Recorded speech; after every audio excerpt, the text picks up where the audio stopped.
आसा दिनै जोङो नैबे कुसुगाव समस्तिनि सिङाव बैरालि बिसिडिसि नि आरो नैबे नंमन सेकादानियाव जोङो दंफैयो।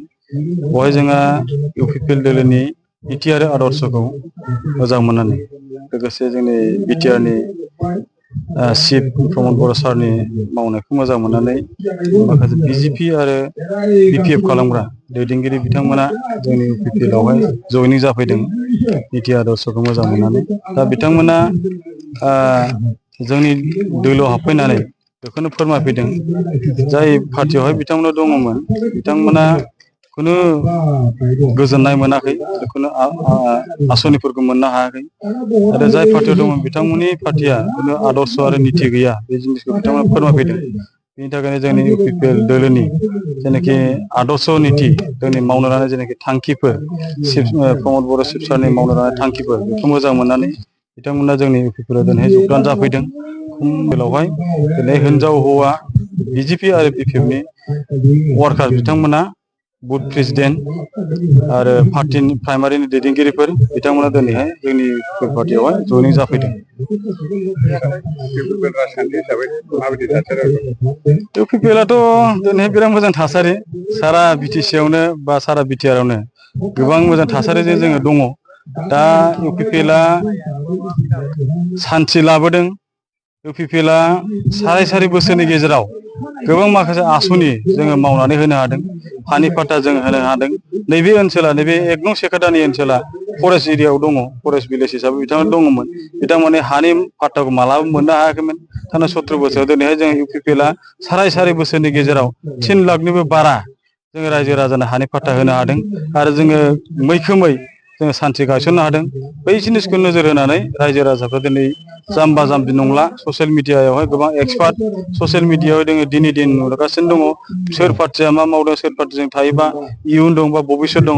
बै जिनिसखौ नोजोर होनानै दिनैहाय जोंनि इउपिपिएलआव दिनै दिनै जयनिंआ जाबोगासिनो दं आरो माने कुसुगावथ' 100% खुनु कनफिउसन गैया, खुनु गोनो गोथो गैया।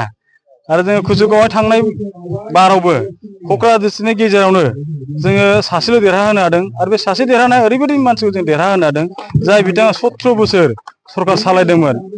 बाहादुर बोलो देखायनानै थाखा फैसा बाहायनानै मानसिफोरखौ दादागिरि मन'भाबजों दैदेननायनि गेजेरजों 17 बोसोर सरकार सालायबोदोंमोन हाग्रामा बुंहुरियारि बिथाङानो बिपिएफनिबो चिफ, बिथाङानो बिपिएफनिबो आफादगिरि।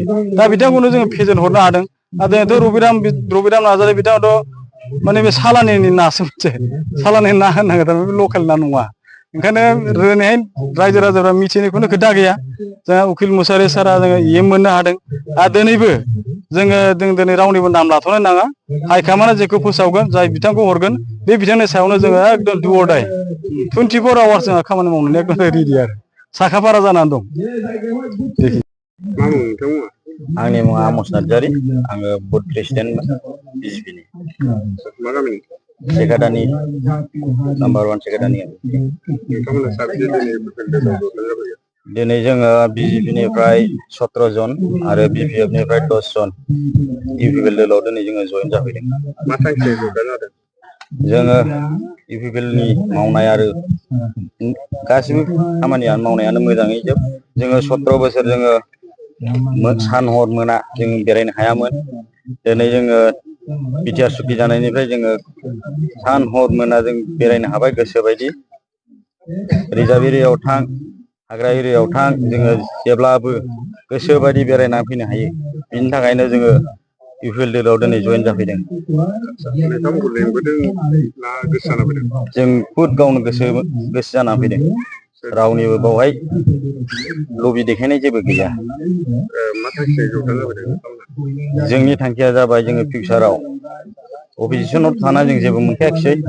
बिनि थाखायनो जोङो एबार जोंनो ज'यै एबाराव जोङो इउपिपिएल दोलोखौ देरहाहोफिननो थाखाय जोङो उकिल मुसाहारि सारजों जोङो दिनै बिनि मावनाय आरो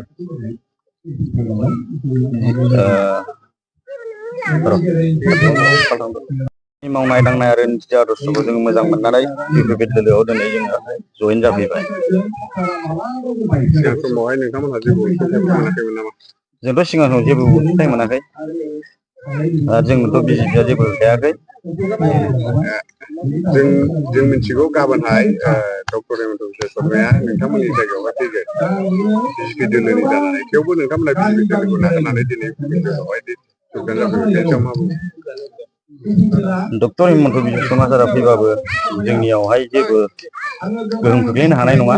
जोङो बे जायगायावहाय इउपिपिएलआ जेरै दं बिदिनो दङ, बिदिनो थाबाय थागोन।